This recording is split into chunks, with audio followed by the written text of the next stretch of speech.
Muy bien, pues yo creo que comenzamos, ya son las 7 de la noche. Eh, ¿Cómo están? Bienvenidos a las sesiones semanales de residentes de cirugía pediátrica del Hospital Infantil de México. Yo soy Alfredo Domínguez, soy jefe de residentes quirúrgicos y residente de cirugía colorectal de este hospital. Pues el día de hoy vamos a hablar sobre enterocolitis necrosante. Es una patología que vemos con mucha frecuencia. Sin embargo, a pesar de muchos años de investigación, y como vamos a ver más adelante, todavía hay muchas cosas que no sabemos sobre esta enfermedad. Hay muchos puntos controversiales, principalmente sobre el tratamiento, que convierten esta enfermedad en un reto para el cirujano pediatra. Pues para hablar sobre este tema, tenemos como profesor invitado a un gran experto en el tema, un excelente maestro y sumamente querido por todos nosotros, quien ha sido un pilar fundamental en la formación de muchas generaciones de cirujanos pediatras que han sido egresados de este hospital. El doctor Bracho estudió en la Escuela de Medicina de la Universidad La Salle, él cursó pediatría en el Hospital General del Centro Médico La Raza, él realizó la especialidad de cirugía pediátrica en el Hospital Infantil de México, donde posteriormente ingresó como médico adscrito. Fue jefe del Departamento de Cirugía Pediátrica de este hospital durante 23 años y se desempeñó como cirujano pediatra y como cirujano de trasplantes. Fue jefe del servicio de cirugía neonatal, también aquí en el hospital, y dentro de otras distinciones que tiene el doctor, ha sido presidente de la Sociedad Mexicana de Cirugía Pediátrica. Asimismo, es miembro de múltiples academias, incluyendo la Academia Mexicana de Pediatría, la Academia Mexicana de Cirugía y la Academia Nacional de Medicina. Doctor Brad, pues gracias por aceptar estar aquí. Con mucho gusto, Alfredo, siempre que sea para el infantil, con mucho gusto. Gracias, doctor. La clase la va a presentar el doctor Eduardo Portillo, el SR5 de Cirugía Pediátrica del hospital, y la clase la supervisó el doctor Cristian Salles y el doctor Alejandro Peñarrieta, quienes son médicos adscritos al servicio de cirugía neonatal, así como la doctora Alma Martínez Luis, quien es residente de alta especialidad de cirugía neonatal de este hospital, a quienes les agradezco su apoyo. Pues Portillo, comenzamos. Te recuerdo, tienes 25 minutos para posteriormente pasar a una discusión de un caso clínico con el doctor Bracho y si hay tiempo dejaremos unos minutos para preguntas. Ok, bueno, sin más preámbulos comenzamos con la clase. La enterocolitis necrosante es una enfermedad inflamatoria, infecciosa adquirida, que afecta a recién nacidos, principalmente prematuros, que va a producir una necrosis isquémica del intestino y que conduce a una perforación.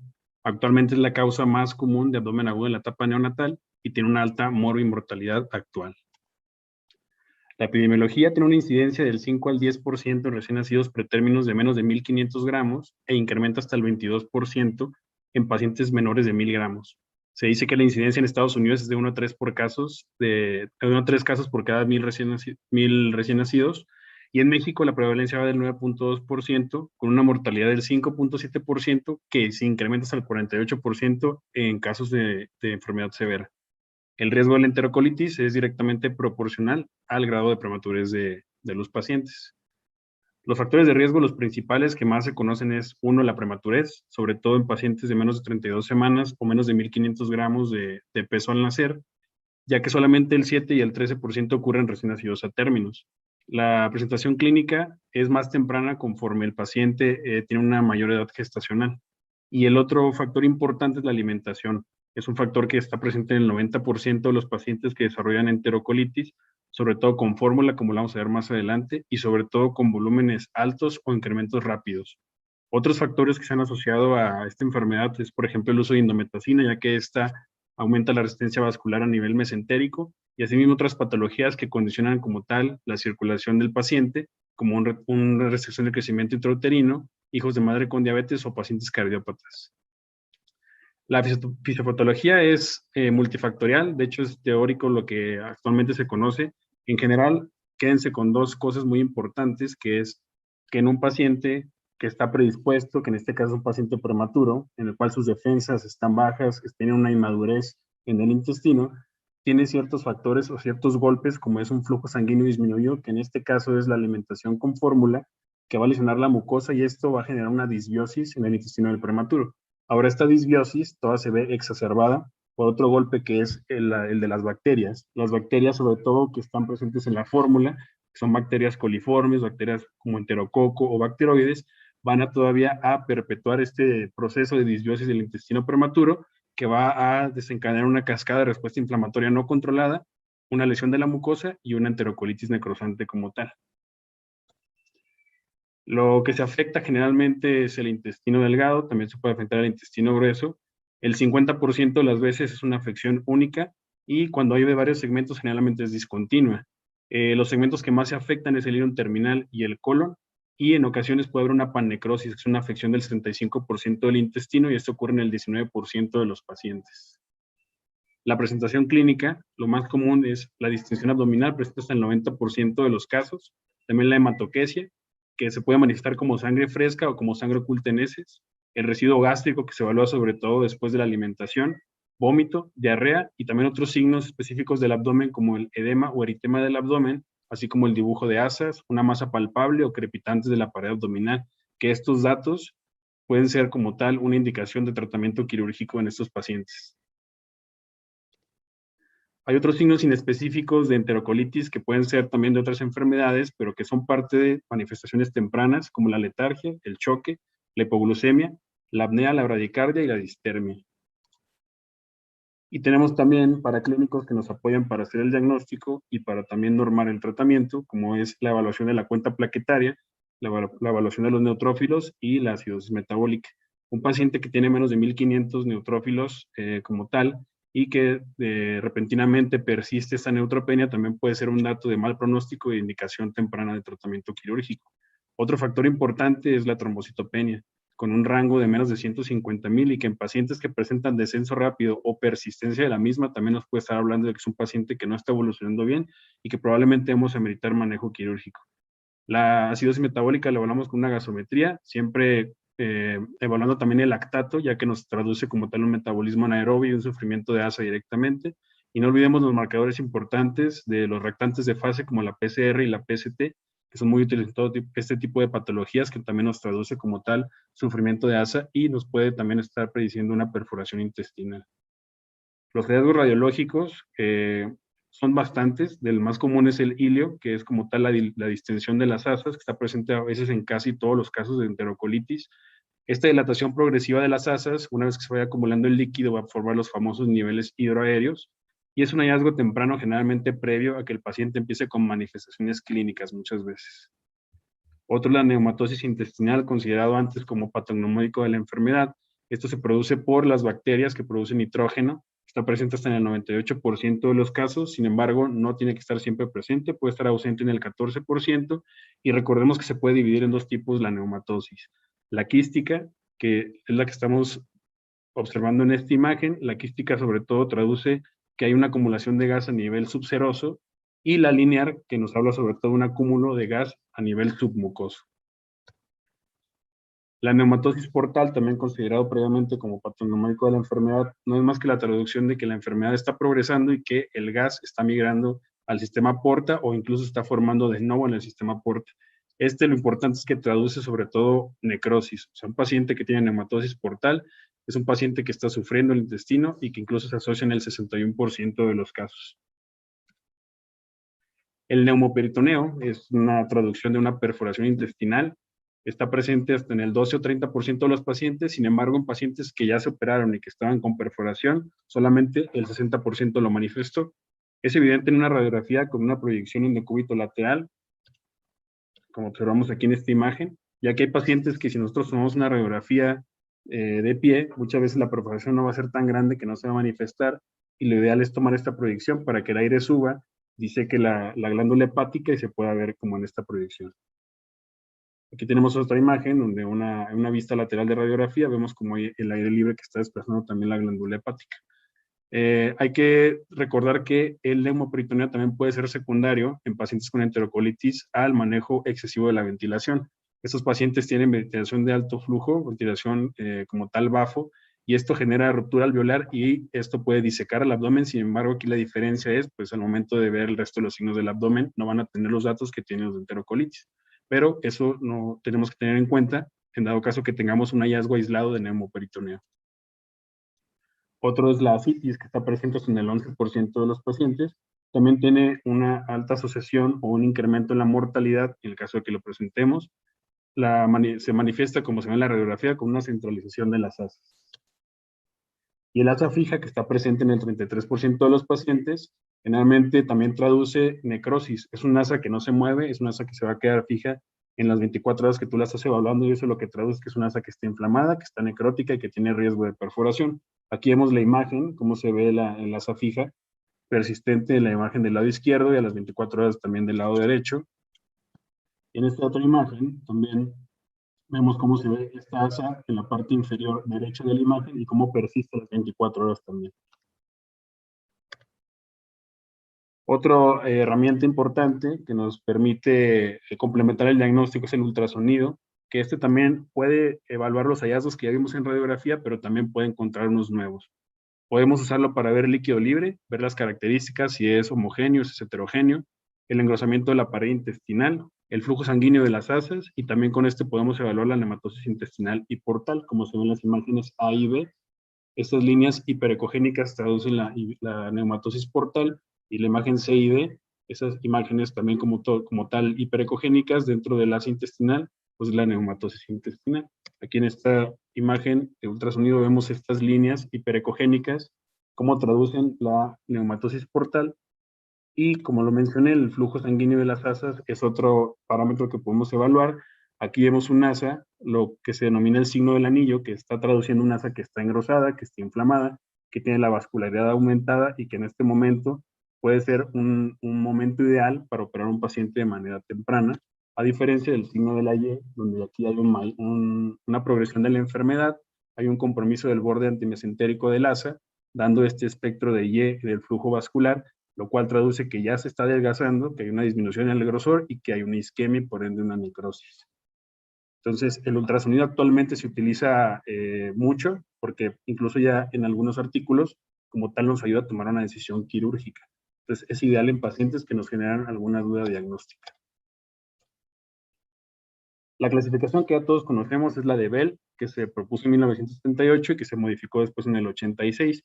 La clasificación de Bell junta todos los signos sistémicos, los signos como tal abdominales, los radiológicos y en general del estado hemodinámico del paciente para clasificar la enfermedad.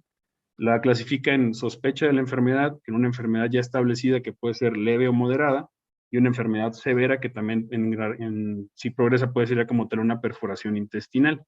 Es importante mencionar aquí que antes la clasificación de Bell se utilizaba para normar el tratamiento que le íbamos a dar al paciente. Actualmente no es así. Actualmente solamente es para clasificar la enfermedad y para establecer a lo mejor el tratamiento antibiótico, pero no para definir el manejo como tal definitivo o quirúrgico. ¿Cómo vamos a tratar a un paciente que ya tenemos una sospecha o un diagnóstico de una enterocolitis? Pues el manejo inicial es obviamente tomar los laboratorios competentes, que es una biometría, electrolitos completos, gasometría, una radiografía de abdomen si es que no se ha tomado, y lo importante es el ayuno con una sonda de derivación para descomprimir este intestino que está dilatado, que está distendido, y vamos a hacerlo con un calibre que le permita hacerlo como viene siendo un 10 o 12 French, manejar los líquidos del paciente, antibióticos de manera temprana, los cuales van a estar normados sobre todo la susceptibilidad bacteriana de cada hospital, de cada paciente, y generalmente un esquema que se utiliza bastante es la ampicilina con amicacina, y ya depende de los días de vida del recién nacido, pues podemos agregar metronidazol si es que ya sospechamos que tiene una colonización por bacterias anaerobias. Es importante mencionar que el manejo de esos pacientes, aparte de todo esto, incluye la nutrición parenteral, el manejo inotrópico y la ventilación mecánica, que siempre tiene que ser invasiva, ya que si utilizamos una ventilación no invasiva, esto favorece la aerofagia y esto empeora toda la dilatación de las asas y el estado del paciente. También hay que manejar a esos pacientes con analgesia, y lo que comentaba previamente de la clasificación de Bell, lo que nos permite a lo mejor normar de tratamiento es el antibiótico. En un paciente que tenemos una sospecha de enterocolitis, generalmente el antibiótico se deja por lo menos 72 horas y nos guiamos en los cultivos para ver si suspendemos o continuamos los antibióticos. A diferencia de una enterocolitis ya establecida, que será un estadio 2 o una ya más avanzada o severa, que será un estadio 3, que por lo menos van a tener antibiótico por 7 o 14 días. Estos laboratorios que tomamos de manera inicial, recordemos que tienen que ser seriados porque van a ser parte fundamental para decidir si el paciente a futuro se tiene que operar o no está mejorando. Y recordemos también en pacientes que tienen enterocolitis ya de más tiempo de evolución, añadir un antifúngico por la presencia de cándida. Ahora sí, como tal, el manejo quirúrgico siempre ha sido una parte muy controversial. Se requiere de expertos en el tema, de cirujanos expertos que sepan cuándo un paciente se tiene que meter a quirófano. Actualmente, el doctor Bianchi en uno de sus artículos dividió las indicaciones de tratamiento quirúrgico en tempranas y tardías con la finalidad de preservar la mayor cantidad de intestino viable posible. Entonces, tomando en cuenta este artículo, que nos parece muy interesante, él como tal divide esas indicaciones tempranas en un abdomen con aumento de la sensibilidad y distensión, que tenga asas intestinales palpables, que tenga heces fecales con sangre y que es un paciente que haya tenido deterioro clínico o por laboratorio, o sea, un paciente que empeora las condiciones abdominales o que tiene trombocitopenia o neutropenia persistente.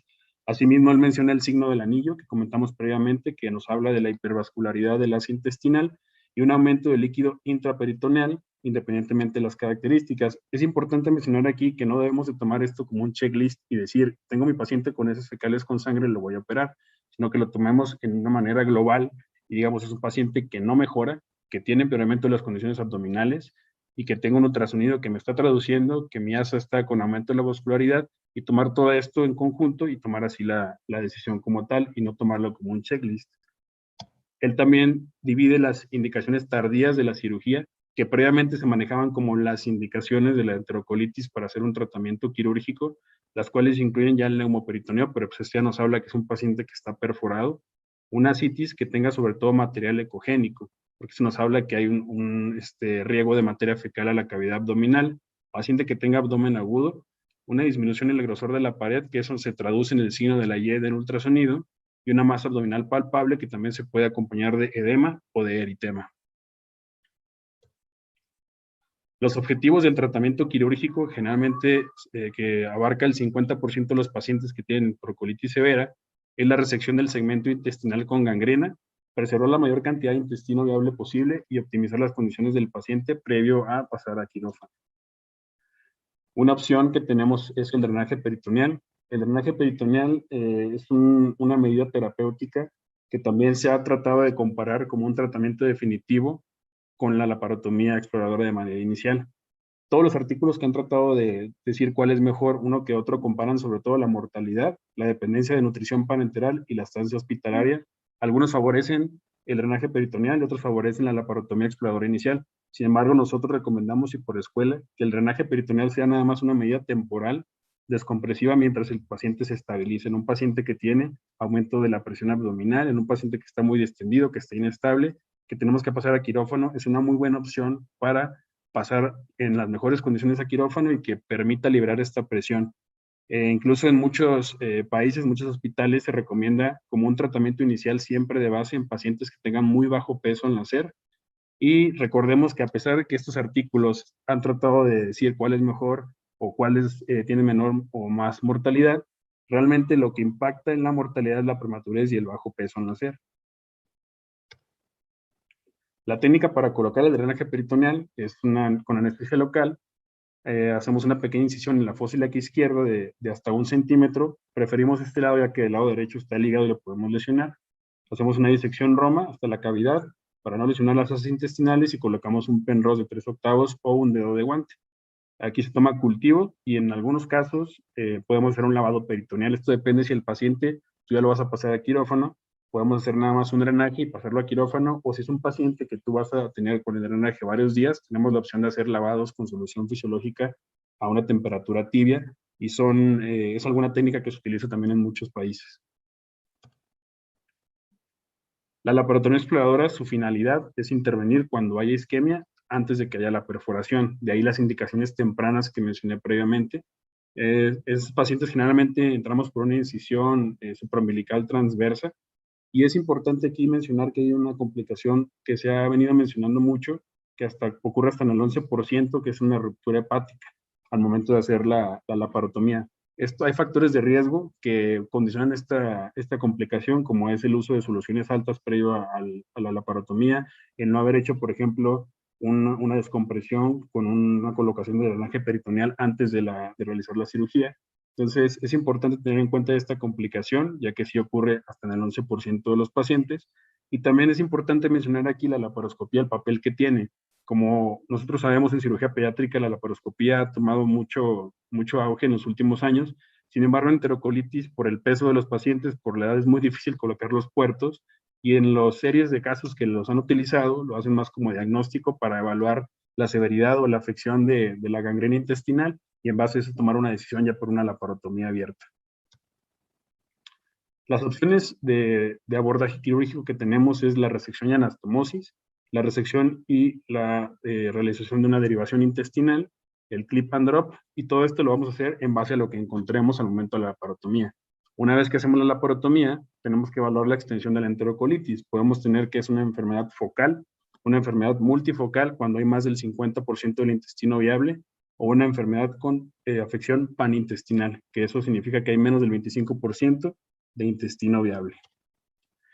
Este es un esquema que viene en el SPID que nos orienta muy bien de qué hay que hacer en base a lo que nos encontremos, y todo va a ser de acuerdo a tres cosas: a cómo esté la estabilidad hemodinámica del paciente, a cómo estén las condiciones del intestino, y a si tenemos la duda o no de hacer una resección en el intestino que no estemos seguros cómo está como tal la viabilidad. En la enfermedad focal tenemos la opción de hacer una resección y anastomosis siempre y cuando el paciente esté hemodinámicamente estable, cuando la enfermedad esté muy localizada y que el resto del intestino no tenga ninguna lesión. Aquí la anastomosis se puede hacer sin ningún problema, con seguridad, y a los pacientes les va muy bien. En caso de que el paciente, a pesar de que tenga una enfermedad focal, esté con inestabilidad hemodinámica o haya una duda en la viabilidad del intestino, siempre es mejor hacer una resección y una derivación intestinal, como es la mayor parte de los casos de tratamiento quirúrgico de las enterocolitis. Nosotros por escuela siempre hacemos una ileostomía de 2 bocas para favorecer el puenteo después, y la maduración del estoma proximal siempre va a ser de acuerdo a la cantidad de intestino viable que tengamos y a las condiciones que tenga el intestino. Recordemos siempre que nosotros en la boca distal hacemos como tal una fístula mucosa. En el caso de tener una enfermedad multifocal, tenemos varias opciones. Podemos hacer una resección y anastomosis si el intestino lo permite, o tener varias resecciones y anastomosis a lo largo del trayecto intestinal, o en caso de que el intestino esté friable o el paciente esté inestable, al igual que en la enfermedad focal, derivación, o tenemos la opción de hacer un clip and drop. ¿Qué es el clip and drop? Es la resección del intestino necrosado, la preservación del intestino que nos queda duda, y después entrar en un segundo tiempo para ver cuál fue el intestino como tal que sobrevivió, y ya con eso garantizar la mayor cantidad de intestino viable. ¿Cómo lo hacemos? Entonces, como mencioné, se reseca la parte necrosada. Una vez que ya llegamos a la parte que nos queda duda, ponemos unas ligaduras de los extremos con sutura no absorbible. Después, en un segundo tiempo, en un second look, generalmente en las primeras 24 horas, hacemos ya un tratamiento definitivo, ya sea de hacer una resección y anastomosis o derivar al paciente. En el caso que nos topemos con una panecrosis, una patología que tiene una mortalidad muy alta, que va hasta el 100% en pacientes con peso extremadamente bajo al nacer, tiene una alta incidencia de síndrome de intestino corto, y generalmente estos pacientes pues tienen muchas probabilidades de morir. Aún así, pues tenemos la opción de hacer una resección y una derivación muy proximal, o hacer un clip and drop como mencionamos previamente. Sin embargo, en estos pacientes también es válido la opción, al momento de nosotros entrar a quirófano y ver las condiciones del intestino, cerrar y hablar con los familiares. Una vez que un paciente está derivado, obviamente hay que planear el cierre de los estomas, y tenemos en cuenta 4 factores, que son el tiempo postquirúrgico, la ganancia ponderal, el gasto de la ileostomía y las complicaciones que tenga de la nutrición parenteral.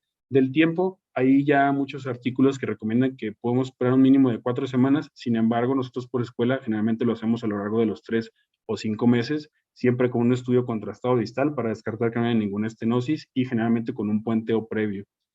La ganancia ponderal es importante, no hay un peso como tal meta, sino más bien que el paciente veamos que está creciendo, que tiene una adecuada ganancia ponderal y un adecuado nivel de albúmina.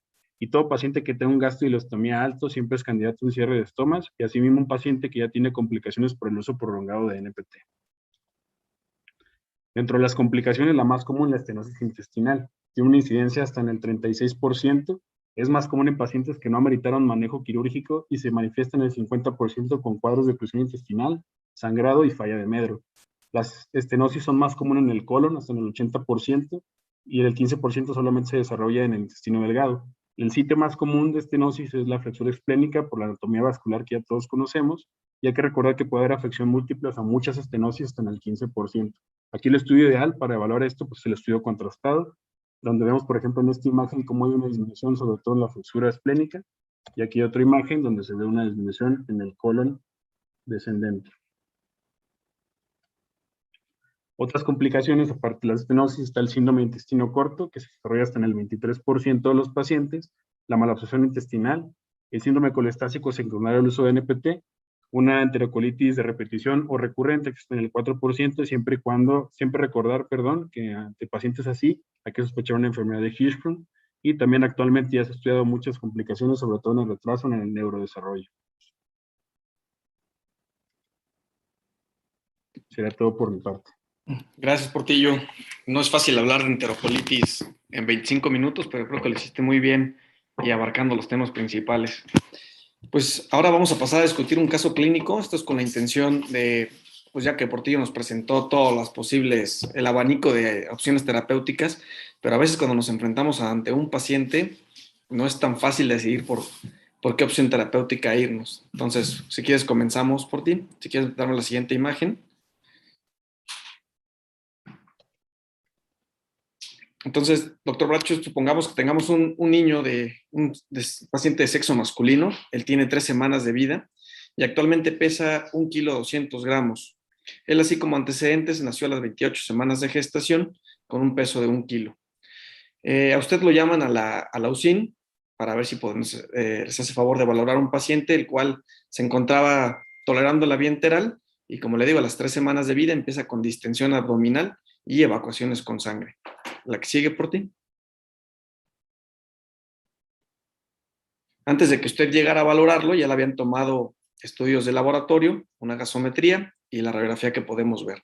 Entonces, en la biometría hemática vemos que tiene una hemoglobina de 9.2, los leucocitos están en 7.4, con neutrófilos de 55%, plaquetas de 102,000 y tiene una acidosis metabólica con un pH 7.25, bicarbonato en 14 y un lactato en 2.5. Tiene una radiografía de abdomen en la cual se observa neumatosis intestinal generalizada, no se observa aire libre y pues en este momento usted acude a valorarlo y el paciente se encuentra hemodinámicamente estable, le mencionan que ha estado con eventos de apnea y tiene una temperatura de 35.6. Hasta aquí este momento, doctor, ¿usted qué haría o qué otros estudios pediría, cómo comenzaría a abordar a este paciente? Se cortó un poquito lo último que dijiste, que cuando llegas, nada más escuché que tenía anemia. ¿Y qué más dijiste? Los leucocitos en 7.4, neutrófilos en 55 y plaquetas en 102,000. La gasometría con acidosis metabólica, con bicarbonato en 14, lactato en 2.5 y ya le habían tomado esta radiografía que podemos observar aquí. Tiene neumatosis intestinal, no tiene aire libre y le decía hemodinámicamente el paciente se encuentra estable, únicamente le mencionan que tiene eventos de apnea y una temperatura de 35.6. Quería preguntar hasta aquí algún dato a la exploración física que usted buscaría intencionalmente, si le gustaría tomar algunos estudios de laboratorio de gabinete, incluso si la radiografía de abdomen, alguna otra proyección que le fuera de utilidad. Mira, aquí primero es importante de los antecedentes que no se mencionan, preguntar si tuvo hipoxia neonatal, preguntar si tiene catéter umbilical, que es muy probable con ese peso, porque son factores de riesgo, ¿eh? Luego, de la exploración física, pues es muy importante saber cómo está el abdomen, aunque ustedes vean la placa y a veces les gusta ver primero más la placa que al paciente, lo más importante es ver al paciente. Entonces, tú nomás me dices episodios de apnea, pero ¿cómo está el abdomen? ¿Cuánto mide? ¿Le duele? ¿Tiene hipersensibilidad? ¿Tiene eritema? ¿Tiene algún plastrón? Etcétera, ¿no? Ok, doctor. Hasta aquí el paciente pues, se encuentra únicamente con la distensión abdominal. Sí está doloroso la palpación, pero no está eritematoso, no tiene ninguna otra alteración. Únicamente lo hablan porque tiene la distensión abdominal, las evacuaciones que están con sangre y los hallazgos en la radiografía. Entonces, pues aquí lo que seguiría es únicamente, así con estas condiciones del paciente, ¿qué tratamiento sería el ideal para iniciarlo así hasta donde vamos en el caso?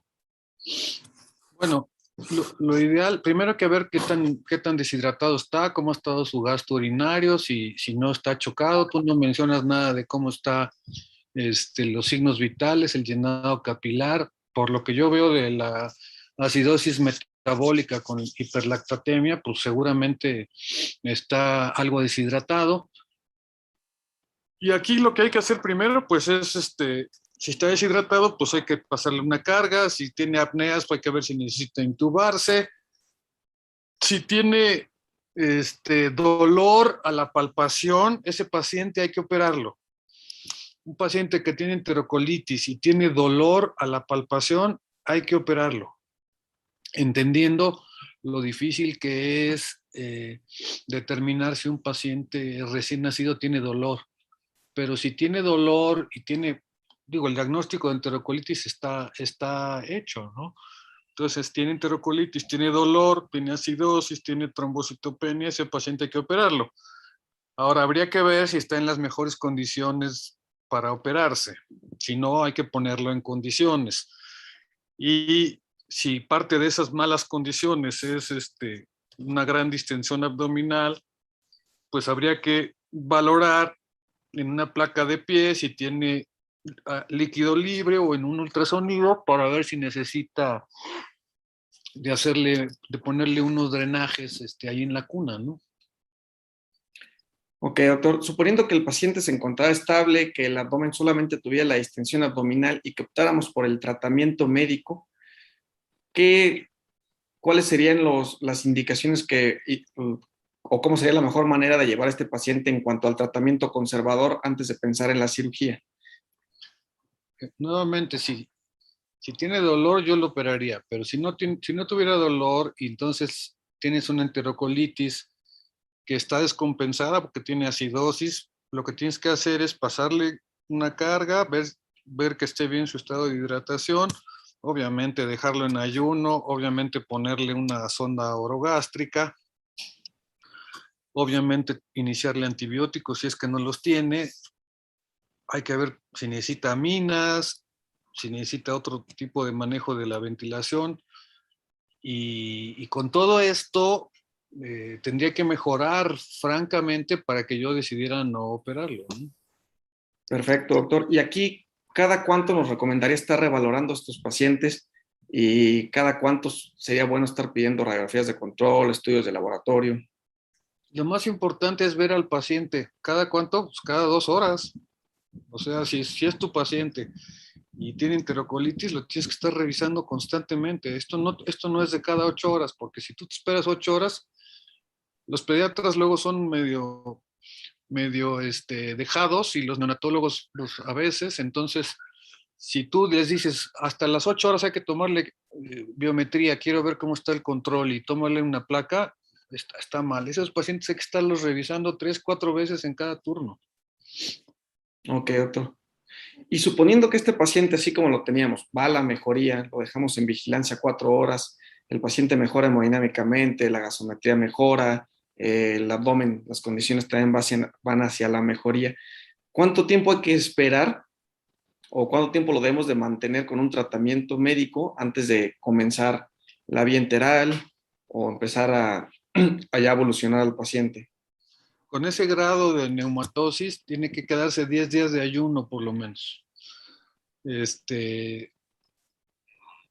Lo que nos ha hecho que los pacientes de enterocolitis no se nos murieran como cuando yo era residente es el ir adelante del paciente. Entonces, el ir adelante del paciente implica desde el estadio 1 sospecharlo cuando los neonatólogos no lo están sospechando, sospecharlo cuando tienes un residuo, cuando le creció el perímetro abdominal, cuando el paciente se ve un poco en malas condiciones generales, sospecharlo cuando le encontraron lapsticks con sangre, etcétera, ¿no? Obviamente estoy hablando de un paciente prematuro.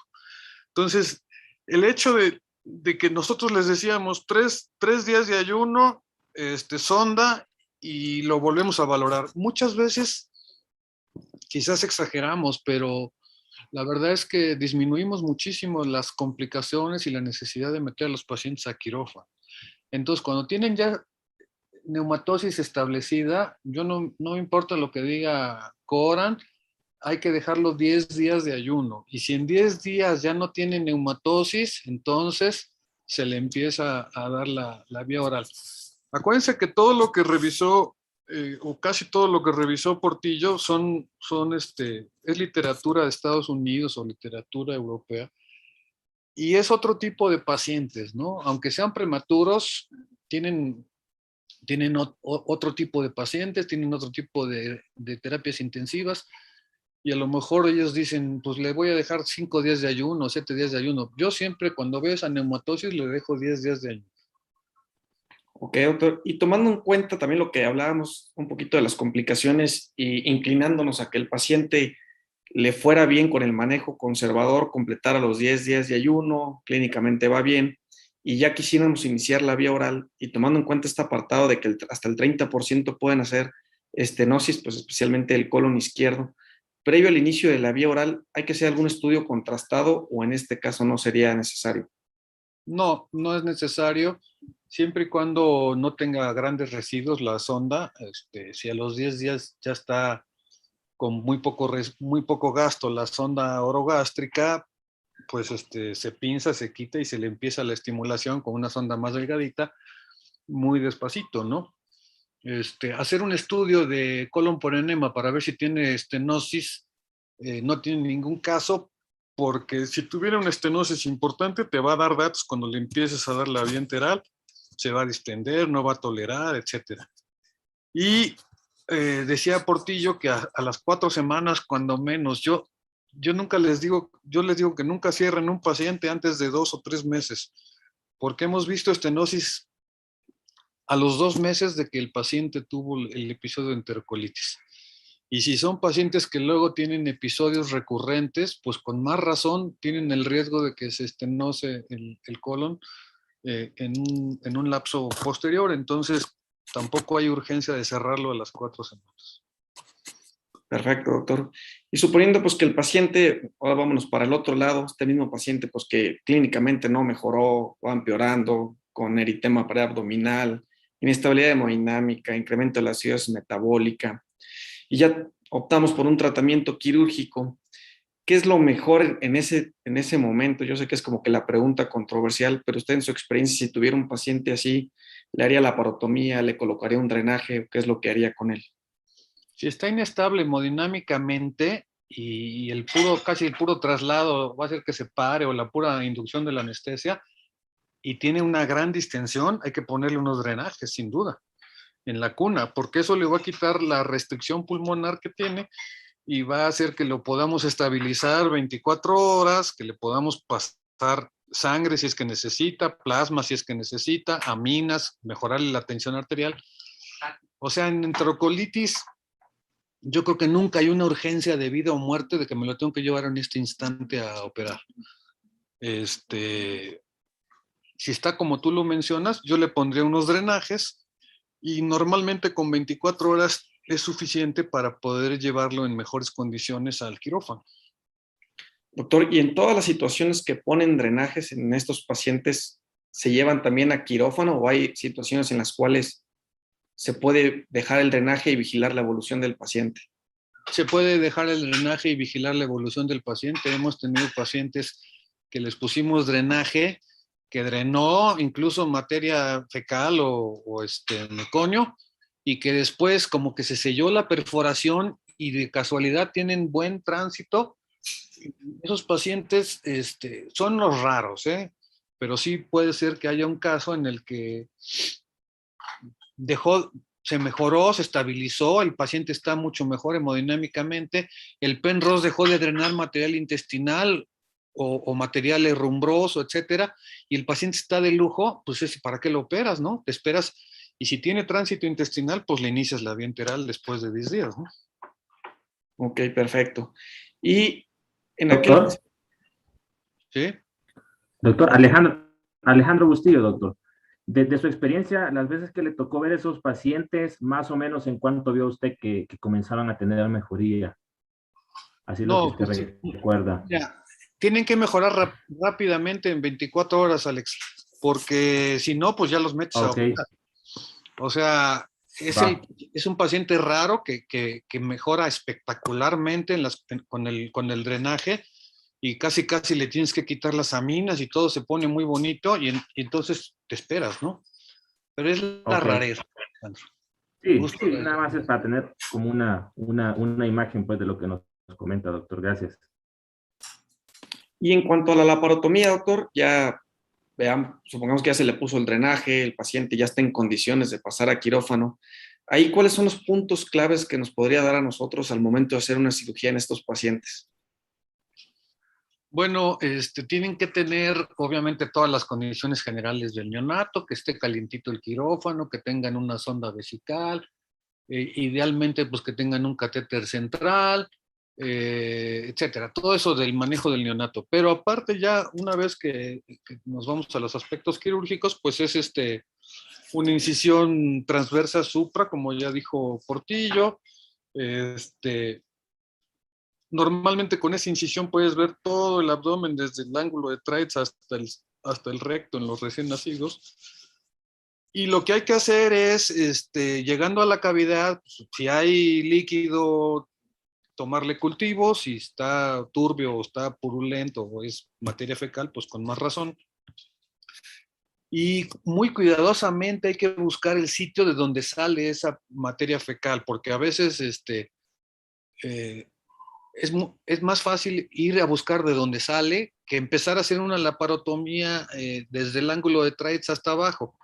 Normalmente lo que hacemos es ver el abdomen y es muy fácil, ya que abriste, te das cuenta dónde está todo emplastronado, te das cuenta dónde hay natas o dónde hay meconio, y entonces ahí es donde vamos a buscar intencionadamente cuál es el sitio de perforación.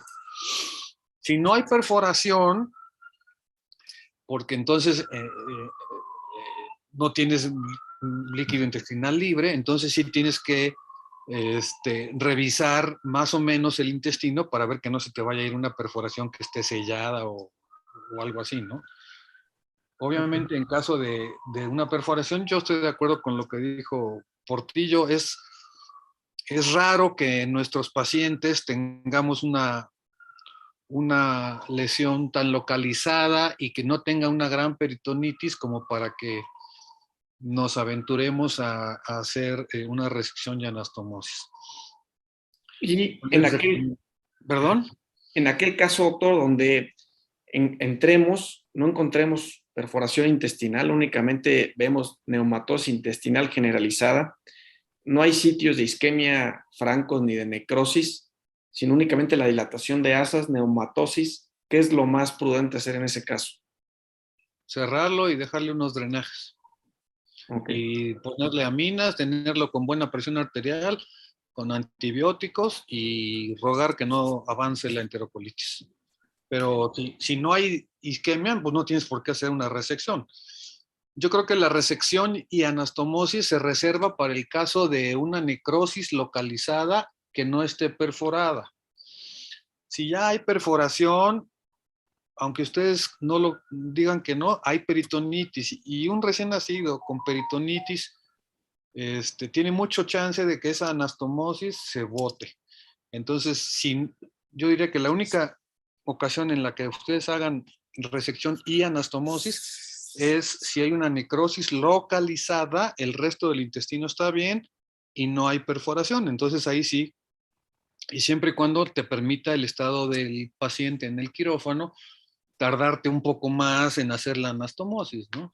Pero de otra manera, hay que resecarlo necrosado, hay que derivarlo en la boca proximal. Ahora, si hay una pannecrosis, pues ahí ya el clip and drop y todo esto, pues pueden tener algún efecto, porque ya son casos heroicos, ¿no?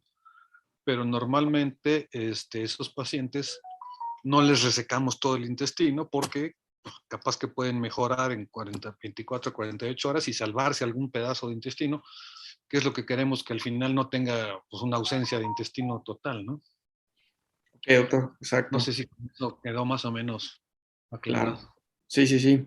Almita tiene una pregunta. Adelante, Alma. Hola, doctor, buenas noches. Hola, qué gusto, Almita. Igualmente, doctor. Una pregunta, doctor. En este caso que dice Alfredo que lo metimos con datos de abdomen agudo, pero que al entrar vemos que no hay ninguna zona de isquemia, pero las asas están dilatadas, sería prudente que pasar una sonda por recto, que alguien se contaminara y hacer enemas y descomprimir bajo visión directa para liberar la presión de las asas, para descomprimir el abdomen.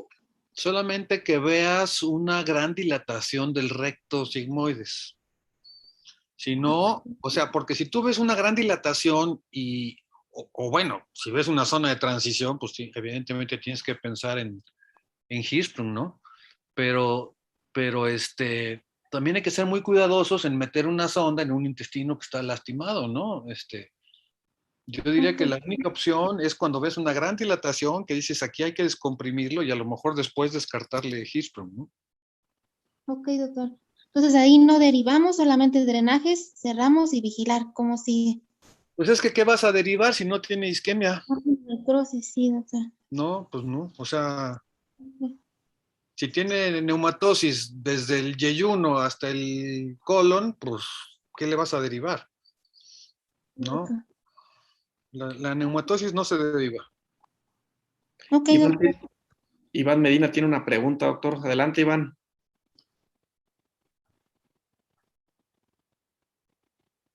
Iván. Bueno, si no, a lo mejor levantó la mano accidentalmente, pero Luis Martínez levantó la mano. Adelante, Luis. Hola doctor, buenas noches. Luis Martínez, residente de tercer año de cirugía.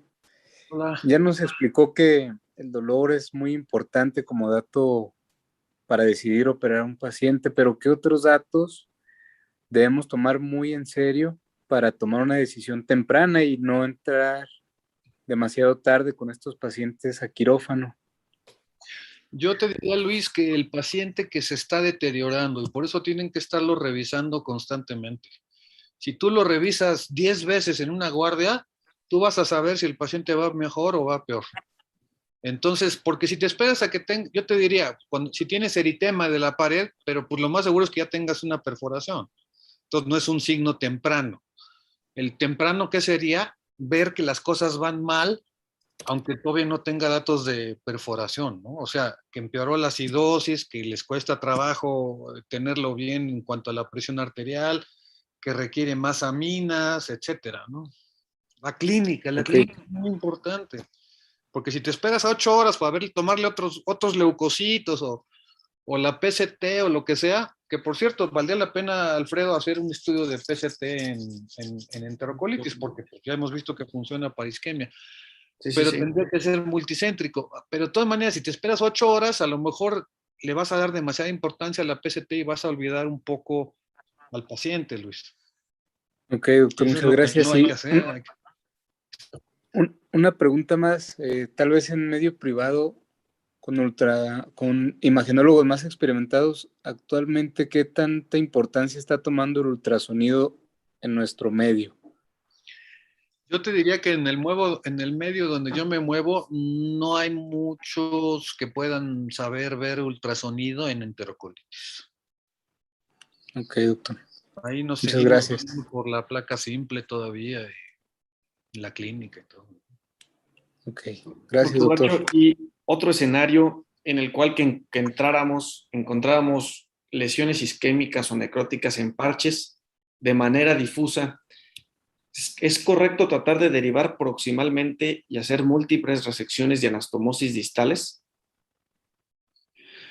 Híjole, no creo que el paciente esté en condiciones de que le hagas múltiples resecciones y anastomosis.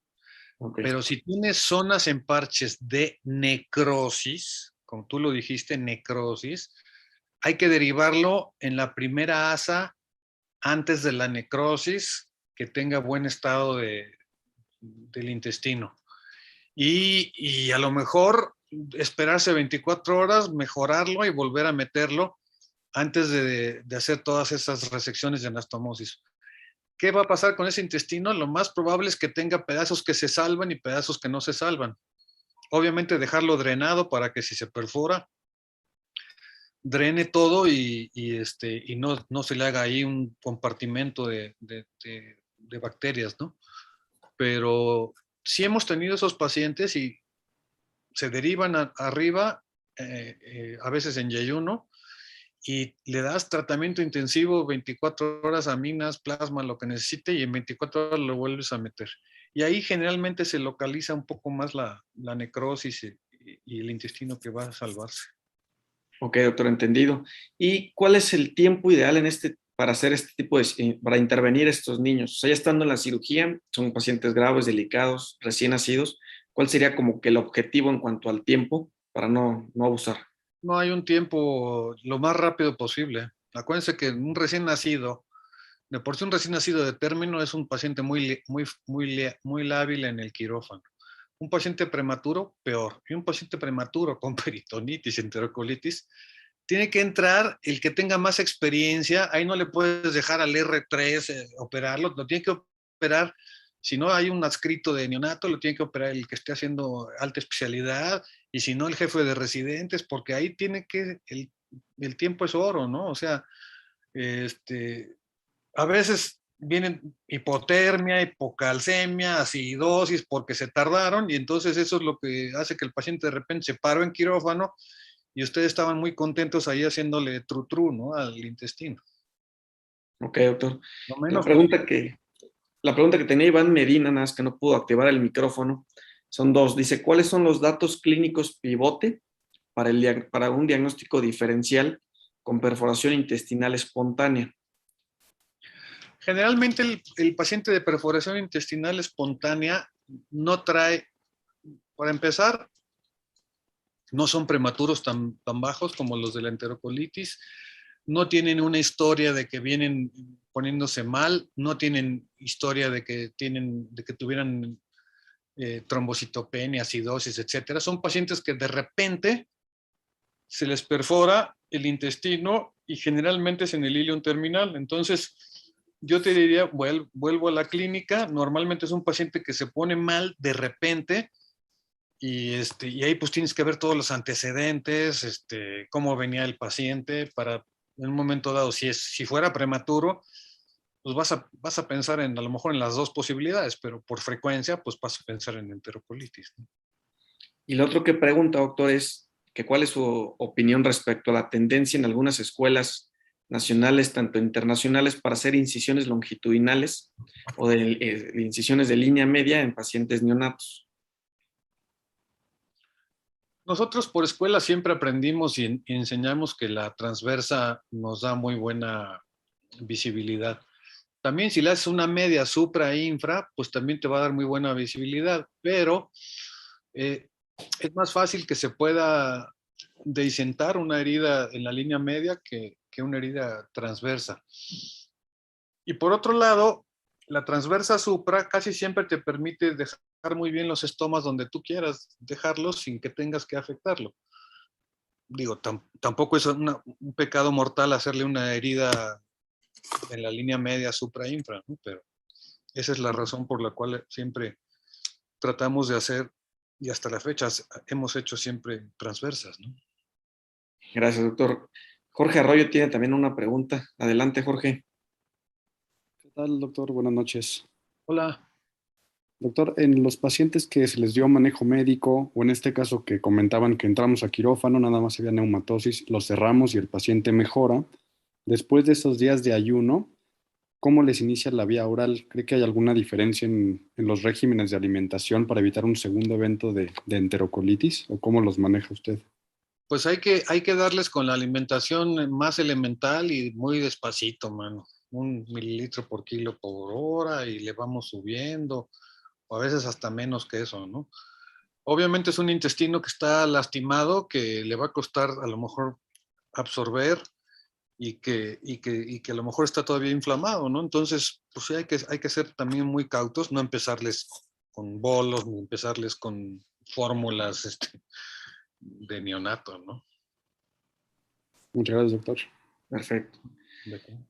Doctor, yo creo que hasta aquí vamos, nada más ponemos el caso que tenía Almita, que nos quería compartir sobre el que está manejando en el hospital, a ver qué sugerencia nos podía dar. Si quieres ponerlo por ti.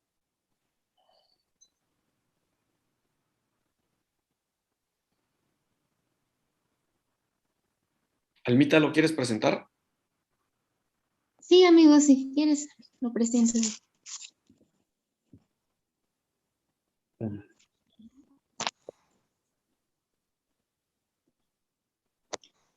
Doctor, mire, nos interconsultaron por un paciente como a la 1 de la mañana del día de ayer, bueno, de hoy sería, Este es un prematuro de 28 semanas de gestación que pesó al nacer 940 gramos.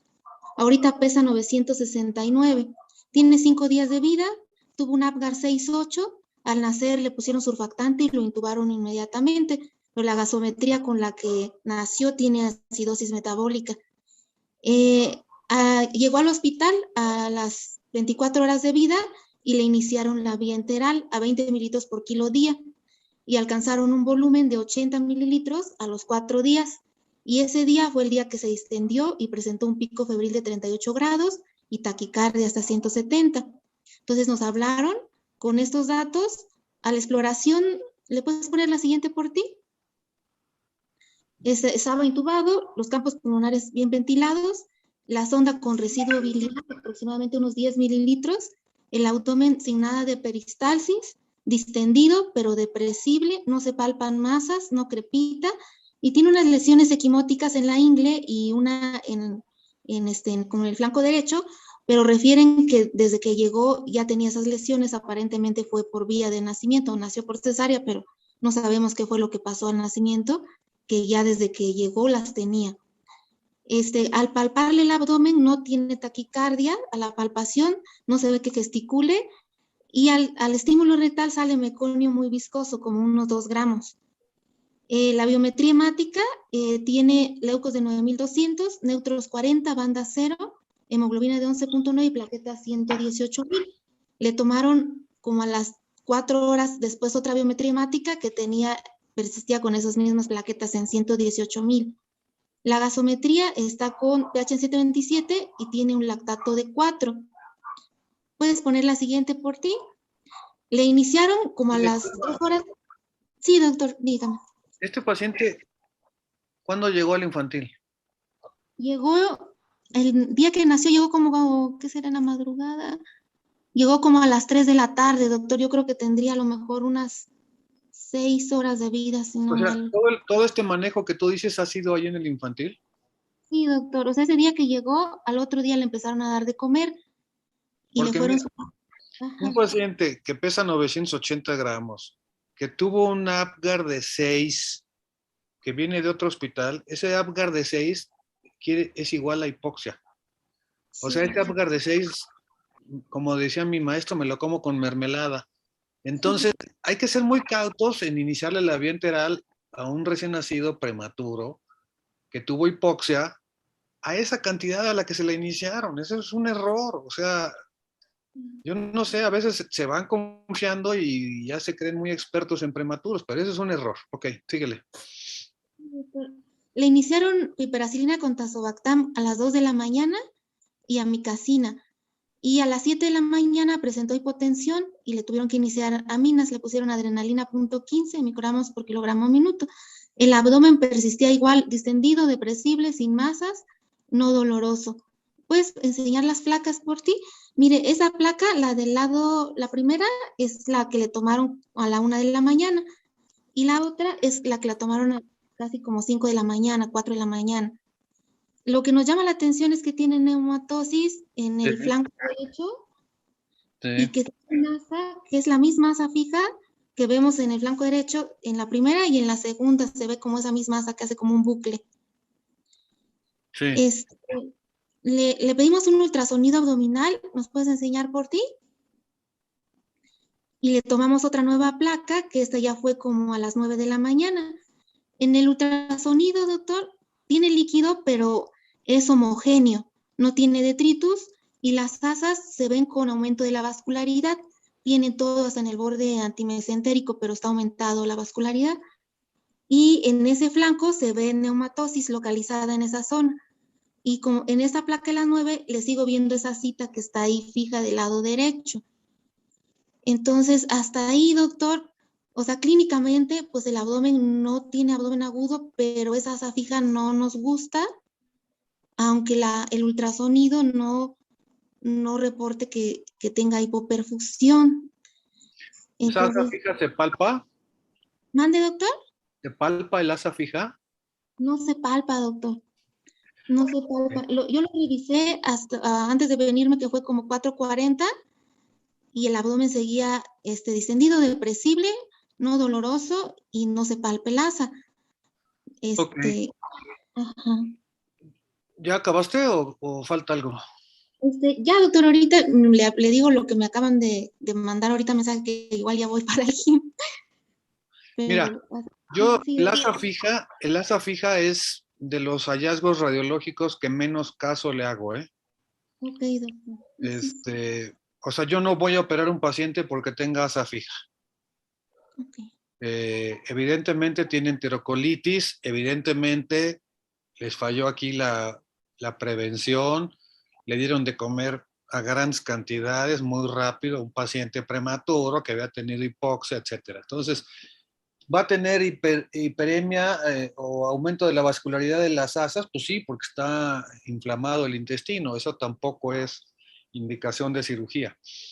Ok, doctor. Yo creo, insisto, nuevamente, en la clínica. Entonces, aquí lo que hay que ver es, y tiene que pegársele un paciente, un residente, o sea, y tiene que haber mucha comunicación entre los residentes, porque para lo que uno es, no le duele, para otro es sí le duele, ¿no?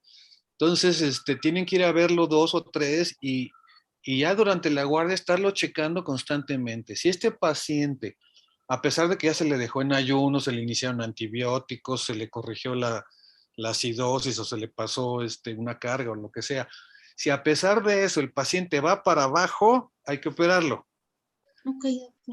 Si se estabiliza y mejora, porque tiene el abdomen sin dolor, depresible, lo que tenemos es un poco de líquido, no creo que tenga mucho porque en la placa no se ve, ¿no? Sí. Entonces, yo me esperaría, pero siempre con la vigilancia de decir en cualquier momento tomamos la decisión de operarlo, pero este paciente yo me esperaría a ver si con el manejo intensivo, ya con las aminas, los antibióticos, todo eso, mejora. ¿Qué mejora? La acidosis, la hiperlactatemia, el estado clínico general, el llenado capilar, la presión arterial, cómo ves tú al paciente en general, ¿no? Ok, doctor. Sí, doctor, ahorita voy a ir a revisarlo porque le acabaron de tomar una nueva gasometría porque la cardíaca subió a 170 y había estado entre 160, 163. Y tiene ahorita pH de 718, 53 de CO2, CO2 en 19.3, bicarbonato de 19.4 y el lactato sigue en 4.3. Pues no ha mejorado francamente mucho, ¿no? No, doctor, la pancita ahorita me dicen que se siente un poquito más tensa que como la vimos. Entonces ahorita voy a ir a palparla y... Lo importante es que te jales a los residentes que van a estar de guardia y desde la mañana los vean y que lo estén viendo cada 2 horas y que ese mismo residente te va a decir, no, sí, ya está más tenso. Si está más tenso el abdomen, si no ha mejorado, si sigue con hiperlactatemia, hay que operarlo. Sí, doctor.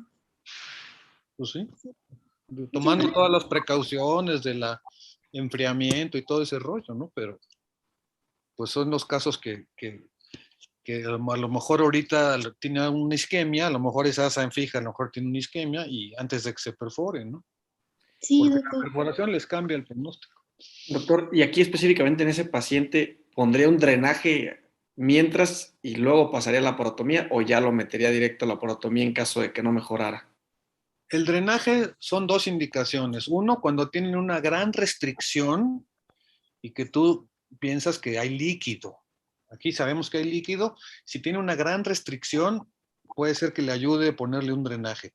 Y la otra es que tú tengas neumoperitoneo con una gran restricción. Entonces le pones el drenaje para quitar la restricción pulmonar y además para que salga toda la cantidad de bacterias que tiene ahí, ¿no? Ok, doctor.